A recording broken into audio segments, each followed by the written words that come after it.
Fala, meu povo! E aí? Tô de volta depois de um. Cara, tem que buzinar agora. É isso mesmo. Um mês depois.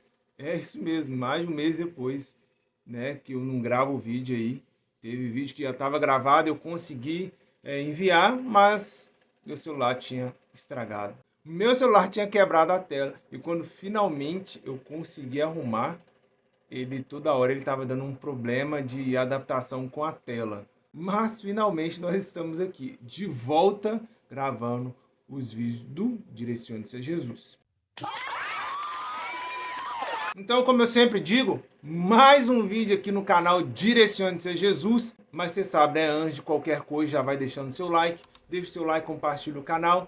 E Jesus, o vídeo de hoje é sobre cristãos sobrecarregados. Cristãos que estão andando pesados. Amém? Então, bora pro vídeo?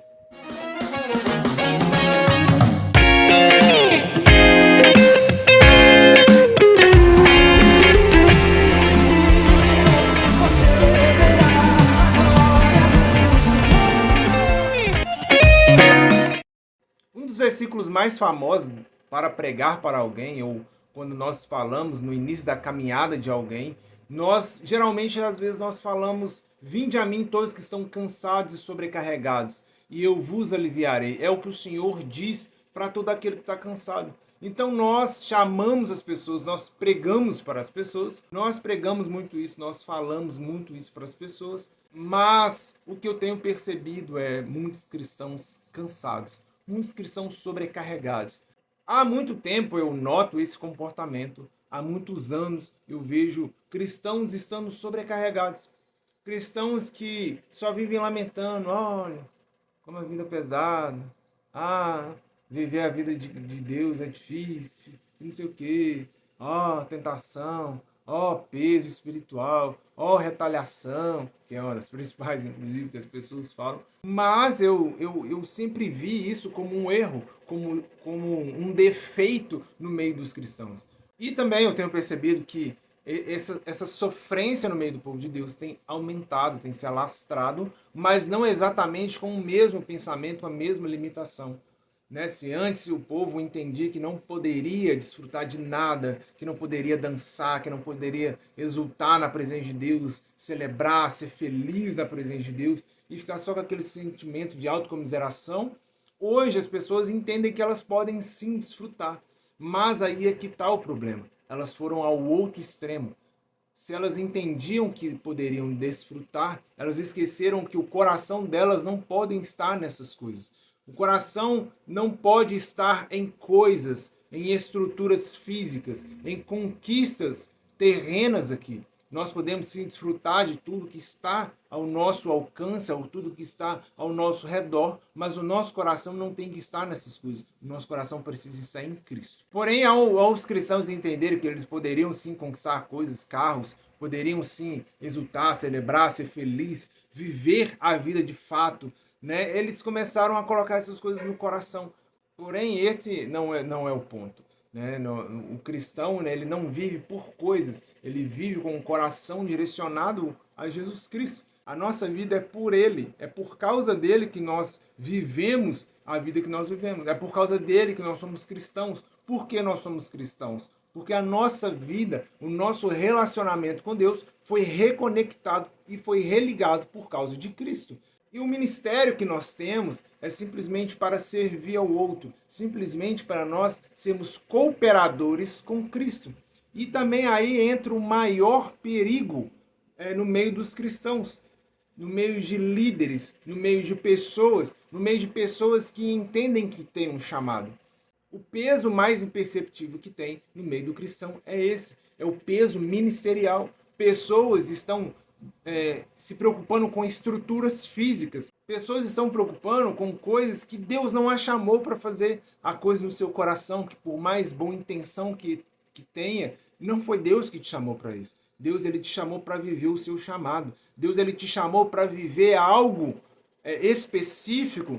E talvez em paralelo você pode até fazer outras coisas, mas o que Deus chamou para fazer, ele precisa ser feito com excelência. Ele precisa ser bem feito. Sabe? É isso que fica no meu coração. Eu quero viver o chamado de Deus, eu quero viver o que Deus tem para mim e talvez em paralelo eu possa sim fazer outras coisas, mas o principal é fazer o que Deus orientou para fazer.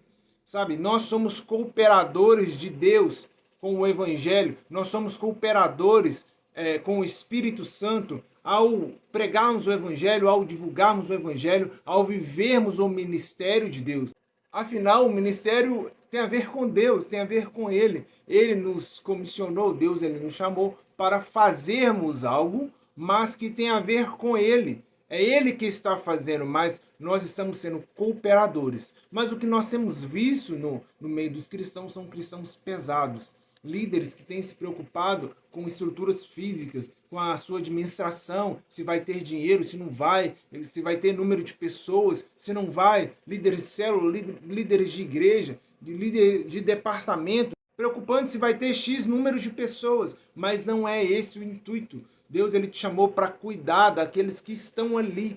Deus ele te chamou para ser cooperador, para que você venha contribuir com ele na ação que ele está fazendo. Deus ele não te chamou simplesmente para você liderar alguma coisa. Acima de qualquer coisa, a liderança é do Espírito Santo. E é isso que tem sido esquecido nos dias de hoje. Deus ele nos chamou para ser cooperadores com o Espírito Santo. O Espírito Santo ele é o líder da igreja. Muitas das pessoas têm esquecido isso. As pessoas têm colocado papa, pastor, bispo, tantas pessoas como líderes da igreja, apóstolos, mas o líder da igreja em si é o Espírito Santo. Qualquer um que foi chamado por Deus, qualquer um que foi chamado pelo Espírito Santo, independente do tamanho que você enxergue nessa pessoa, ele é cooperador com Deus. Talvez você ache isso a coisa mais absurda do mundo, mas nós vemos o apóstolo Paulo dizer isso. Ele é cooperador. As pessoas colocam o apóstolo Paulo como se fosse um nível inalcançável, mas tudo que ele viveu, tudo que ele fez, foi por meio do Espírito Santo. E eu costumo falar que tudo que os apóstolos viveram é o mínimo para que nós venhamos viver hoje. Sabe, talvez você ache isso um absurdo, talvez você ache isso uma heresia, mas é o mesmo Espírito. O Deus ele continua querendo fazer maravilhas no meio do povo. Deus ele continua querendo fazer milagres. Deus ele continua querendo curar pessoas. Mas quantas vezes os cristãos não têm se colocado disponíveis ao Espírito Santo agir por meio deles, por meio de nós? Deus ele quer fazer através da sua vida. Você é um cooperador com Deus.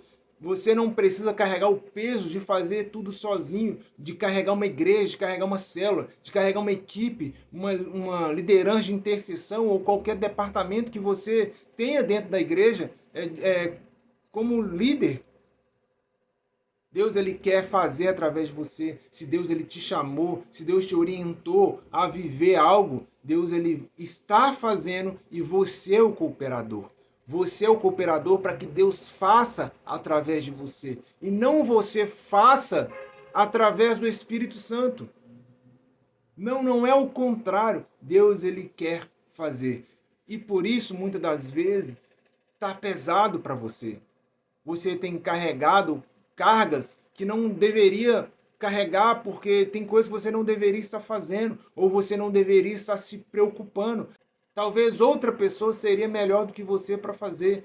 E basta você delegar funções. Mas também não fazer com que fique pesado ao outro, cobrando porque você acha que tem que ser da sua maneira que tem que ser feito. Muitas das vezes os cristãos têm andado pesados pela autocobrança de fazer algo que Deus não pediu para fazer, muitas das vezes pediu, mas também por cobrar demais outras pessoas. Sabe, Deus ele quer um evangelho leve. O fardo, o jugo de Deus é leve. Talvez para você isso também é um escândalo. Mas Jesus disse, o fardo, o jugo dele é leve, é suave, não é pesado. Sabe, muitas vezes nós temos olhado para os cristãos e nós temos visto aquelas caras amarradas, caras sobrecarregadas, pessoas vivendo ansiedades absurdas porque estão carregando o que não é para carregar. Quantas vezes você viveu aquelas fases onde as pessoas olhavam para você e via algo diferente? Os mais velhos talvez conseguem lembrar um tempo onde os cristãos eram referência de leveza, de energia boa, de olhar para ele e ver que existe algo diferente. mas nós temos vivido cada dia mais deprimidos como cristãos. Mas não é isso que Deus tem para nós. Cara, se coloque no seu lugar, se coloque na posição que Deus ele colocou você. Se coloque na posição de cooperador de Deus. Saia da posição de que você tem que fazer tudo, que você tem que pregar, que você tem que fazer, que você tem que acontecer. Saia da posição que você tem que fazer tantas coisas. Por você, não é o tanto que você faz. O amor de Deus não consiste no que você pode oferecer para Ele, mas o que Ele já ofereceu para você. É isso que consiste o amor de Deus. Deus não precisa que você fique fazendo coisas para que você seja aceito por Ele. Antes de tudo, Ele te aceitou e por isso Ele enviou o Filho dele. Por amor a você, e talvez você tenha esquecido disso, você tem pregado para as pessoas que Deus enviou o Filho dele por amor às pessoas, por amor a outra pessoa, mas você mesmo esquece disso e busca ser aceito por causa das suas obras. Talvez você ache que você tem muito fazer para garantir o seu galardão, mas você está indo numa linha, muitas das vezes, que você está fazendo coisas que não deveria estar fazendo. Você está fazendo na força que não deveria estar fazendo. Mas a força que você precisa, a força que foi disponibilizado, o meio que foi disponibilizado para você fazer é o Espírito Santo. E não a sua própria força, a sua própria sabedoria, o seu próprio intelecto. Não é o tanto que você estuda para estar apto a fazer algo para Deus, para fazer algo no ministério, mas é o tanto que você está cheio do Espírito Santo. Se você diz que é tão bíblico, que você segue a doutrina dos apóstolos, então você precisa entender que é o Espírito Santo através da sua vida e não você fazendo sem o Espírito Santo e faz uma oraçãozinha mais ou menos. Não, antes de tudo, você precisa ter uma vida com Deus. Sabe, a cruz foi para que você fosse salvo, para que você fosse religado e não para que você fizesse um monte de tarefas. A cruz não foi para isso. A cruz foi por amor a você. Lembre-se do amor de Deus para a sua vida. Sabe, isso não vai mais ser peso na sua vida quando você entender que Deus te ama. O amor de Deus é suficiente, não o que você faz. Amém? Tamo junto, tamo de volta e até o próximo vídeo. Falou!